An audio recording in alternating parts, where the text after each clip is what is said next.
नमस्कार दोस्तों, एक बार फिर हाजिर हैं हम फिल्टर न्यूज़ के थ्रू। तो आज हम बेसिकली बात करेंगे, बहुत ही इम्पोर्टेंट टॉपिक है कि आपको दूसरी कंट्री में जॉब कैसे मिल सकती है। आपको पता ही है, बहुत लोग हैं जो हमारे आईटी के इंजीनियर्स हैं, सिर्फ आईटी नहीं, नॉर्मल अदर बिजनेसेस के भी जो लोग हैं जो छोटे छोटे काम करते हैं या फिर और भी जैसे कुक है, शेफ़ है, उनको विदेश में जॉब कैसे मिलती है। तो आज मैं और अनुज बात करेंगे कि कैसे आपको जॉब मिल सकती है और आपको क्या क्या तरीके अपनाने चाहिए उनको जॉब लेने के लिए। तो इसके बारे में डिटेल में एनालिसिस करते हैं। Stay tune. ऑलराइट सचिन, तो बात करते हैं जॉब्स की। जैसे कि इंडिया में हमेशा चुनावों के टाइम पर और हमेशा लोगों को प्रॉब्लम रहती है हर स्टेट में कि जॉब्स की कमी है, सरकार जॉब नहीं दे रही है। तो सरकार बोलती है कि एक तरीके से आप खुद का बिजनेस स्टार्ट करें, और सरकार ने बहुत सारे प्रधानमंत्री जी की और उनकी बहुत सारी ऐसी नीतियां आई हैं कि लोग अपना व्यवसाय करें। तो इसमें हम एक और चीज़ आज जोड़ रहे हैं अपने इस वीडियो के थ्रू, जिससे कि लोगों को कमाई का ज़रिया बन सकता है। आप विदेशों में भी जॉब के लिए अप्लाई कर सकते हैं। अगर आपके पास स्किल है और आपको ये लगता है कि देश में आपके लिए किसी तरह का कोई जॉब नहीं है, आपको नहीं मिल रहा है, तो बहुत सारी कंट्रीज़ हैं। इनफैक्ट कोई भी ऐसी कंट्री नहीं है जहाँ पर इंडियंस को जॉब नहीं मिलती है। हर जगह पर आप अपने स्किल के अकॉर्डिंग जॉब अप्लाई कर सकते हैं और जॉब ले सकते हैं। तो इसमें हम और डिटेल में धीरे धीरे जाएंगे कि एग्ज़ाम्पल लेंगे हम ऑस्ट्रेलिया का या अमेरिका का या यूरोप की किसी भी कंट्री का, कि लोग किस तरह से जॉब को अप्लाई कर सकते हैं। और ये कोई बहुत बड़ी बात नहीं है। जैसे हमारे अभी भी इनफैक्ट बड़े बड़े शहरों में भी लोगों को ऐसा लगता है कि अरे ये तो अमेरिका में काम करते हैं तो बहुत अमीर होंगे या बहुत किसी भी तरह का उनका हाई स्टेटस होगा।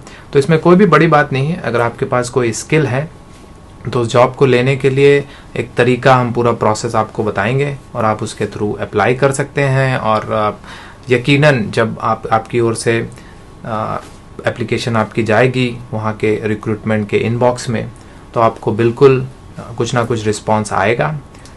बस आपको कुछ चीज़ों को ध्यान रखने की ज़रूरत है कि आप अब इंटरनेशनल लेवल पर अगर आप अप्लाई कर रहे हैं तो आपको क्या चीज़ें ध्यान में रखनी चाहिए। तो अनुज, जो मेरी एनालिसिस है उसके हिसाब से जो मेरी थॉट प्रोसेस है, सबसे पहली जो इम्पोर्टेंट चीज़ है वो है कि आपको उसकी मार्केट एनालिसिस करनी चाहिए। आप जिस भी कंट्रीज़ में जाना चाहते हैं, पहले आपको ये देखना होगा कि वहाँ पे क्या क्या जॉब रिक्वायरमेंट्स है, मतलब कि किस चीज़ की ज़्यादा रिक्वायरमेंट है, किस स्किल की ज़्यादा रिक्वायरमेंट है, किसकी नहीं है। तो उसके बारे में आपको एनालिसिस करनी ज़रूरी है, राइट? बिल्कुल। और ये भी ज़रूरी है कि आप ऐसा नहीं कि आप ये चूज़ कर लें कि मुझे ऑस्ट्रेलिया ही जाना है तो ऑस्ट्रेलिया के सारे जॉब पोर्टल्स आप देखें और जो भी जॉब वहाँ पर आ रही हैं, चाहे वो सीनियर हो, जूनियर हो, आप उसमें हर जगह अप्लाई कर दें। इस तरह की गलती ना करें, क्योंकि उससे आपका जो एप्लीकेशन है उसका वेटेज बहुत कम होता है।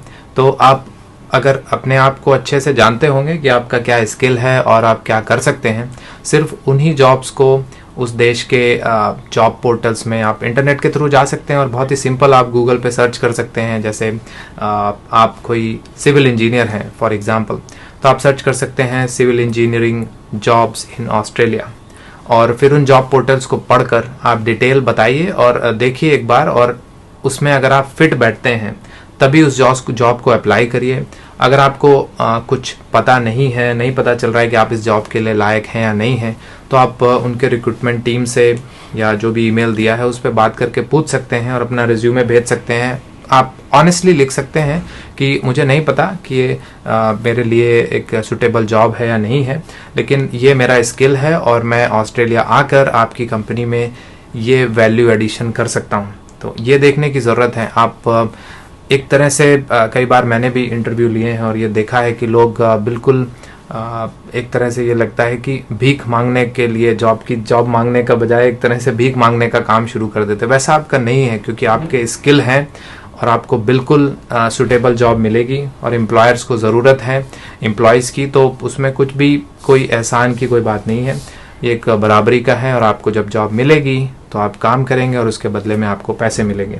तो इसमें कुछ भी वैसी बात नहीं है कि कोई आपके ऊपर एहसान कर रहा है कि चाहे इंडिया में जॉब दे या विदेश में। तो अपनी सेल्फ रिस्पेक्ट बनाने की ज़रूरत है और बहुत ही कॉन्फिडेंटली आप जॉब के लिए अप्लाई कर सकते हैं कहीं पर भी। राइट अनुज, इसी के साथ मेरी एक और टेक ये है कि जो जॉब आप सर्च करते हैं दूसरी कंट्री में, तो आप मेक श्योर करना पड़ता है कि आप जो भी जिस भी स्किल के लिए जो अप्लाई कर रहे हैं उस स्किल के बंदे या तो उस बहुत ही रेयर स्किल है या फिर वो स्किल ऐसी है जिसमें आप एक्सपर्ट हो, रेयर ना हो लेकिन आप एक्सपर्ट हो। वो बहुत जरूरी है, क्योंकि अगर आप दूसरी कंट्रीज में जाते हैं तो वहाँ पे नॉर्मल लोगों को भी आपकी स्किल आती होगी। जैसे नॉर्मल खाना बनाने की बात करते हैं, कुक है जो उसको कुकिंग करने आती है, वहाँ के लोग भी नॉर्मल इंडियन खाना बना सकते हैं, लेकिन आप क्या प्रोवाइड कर रहे हैं वो बहुत इंपॉर्टेंट है, राइट। ये वैल्यू एडिशन की बात है कि जैसे कि एक तरह से विन विन सिचुएशन मैंने पहले बोला है कि आप जो भी काम करते हैं, ये एक तरह से स्टार्टिंग से ही लोगों को स्कूल के टाइम से ये होना चाहिए कि आप जो भी काम करें उसमें आप स्किल्ड हों। सिर्फ जैसे कॉपी करके या किसी तरह से ले देकर एग्ज़ाम पास कर लेना या डिग्री हासिल करना कोई बड़ी बात नहीं होती है। जैसे कि आप विदेशों में देखते हैं स्टीव जॉब्स और ये जो बड़े बड़े एंटरप्रेन्योर हैं जो अभी बड़ी बड़ी कंपनीज चला रहे हैं अमेरिका में, आपको पता होगा कि ये लोग कॉलेज ड्रॉप आउट हैं, हालांकि बहुत बढ़िया कॉलेज से ड्रॉप आउट हैं और उनकी बहुत ज़्यादा वैल्यू थी वहाँ पर।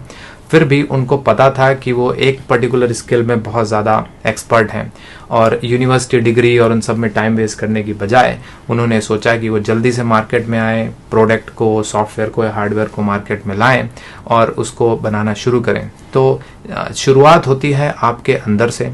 आप खुद को देखिए कि आप किस चीज़ में स्किल्ड हैं। अगर नहीं है किसी भी स्किल में, आपको कोई ज़्यादा भरोसा नहीं है, तो जो भी आपने थोड़ा बहुत किया है इसमें कोई बड़ी बात नहीं है कि आप 1 साल में या 1.5 साल में मेहनत करके अपने आप से लर्निंग करके कल तो इंटरनेट सबके पास है, मोबाइल के थ्रू, इसके थ्रू तो आप बहुत सारी बुक्स ले सकते हैं, प्रैक्टिस कर सकते हैं, किसी भी चीज़ को लेकर जानकारी इकट्ठी कर सकते हैं। आपको विश्वास नहीं होगा कि सिर्फ बहुत सारे ब्लॉग्स या इंटरनेट वेबसाइट पर पढ़ने से आपकी नॉलेज बढ़ती है, देश विदेश के बारे में पता लगता है कि इस पर्टिकुलर आपकी फील्ड से रिलेटेड क्या हो रहा है। तो आप अपनी नॉलेज बढ़ाएं और स्किल लेवल को इस ऊपर तक लेवल तक लेकर आएँ कि आप जॉब के लिए अप्लाई कर सकें। और ये कोई बहुत बड़ी बात नहीं है। आपने बहुत सारे हमारे जो व्यूअर्स हैं जिन्होंने बीटेक किया हुआ है, इंजीनियरिंग की हुई है, उनको भी पता है कि उन्होंने किसी एक सेमेस्टर में कोई एक सब्जेक्ट चुना होगा जिसकी हेल्प से उनकी जो भी नॉलेज आई है और उसके बेसिस पर उनको जॉब मिल जाती है। और एक सेमेस्टर 3 महीने 4 महीने का होता है। तो कोई बड़ी बात नहीं है आपको स्किल्ड होने में या एलिमेंट्री स्किल लाने में किसी भी टॉपिक को लेकर।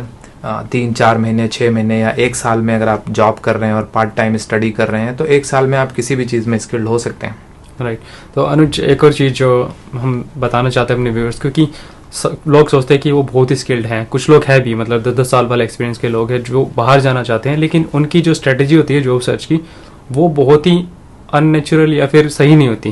तो मेरे हिसाब से बहुत इंपॉर्टेंट ये है कि आपको पहले एनालिसिस करनी चाहिए उस कंट्री की, कहाँ कहाँ वो जॉब पोर्टल पे जॉब डालते हैं। कई कंट्रीज है, जैसे थाईलैंड लगा लो, थाईलैंड में क्या है कि वो लिंक्डइन पे पोस्ट नहीं करते, राइट, वो फेसबुक पे पोस्ट करते हैं या फिर उनके लोकल जॉब बोर्ड्स हैं वहाँ पे पोस्ट करते हैं। तो वो एनालिसिस लोगों को बहुत जरूरी है, राइट। हाँ, आप गूगल पे सर्च करके देखें कि जॉब्स कहाँ पर हैं। जब गूगल का एल्गोरिथम इतना बढ़िया है कि अगर कोई भी वेबसाइट, चाहे वो लिंक्डइन हो या कुछ भी हो या कंपनी की खुद की वेबसाइट हो, अगर वो गूगल में इंडेक्स्ड है तो वो सर्च रिजल्ट में आ जाता है।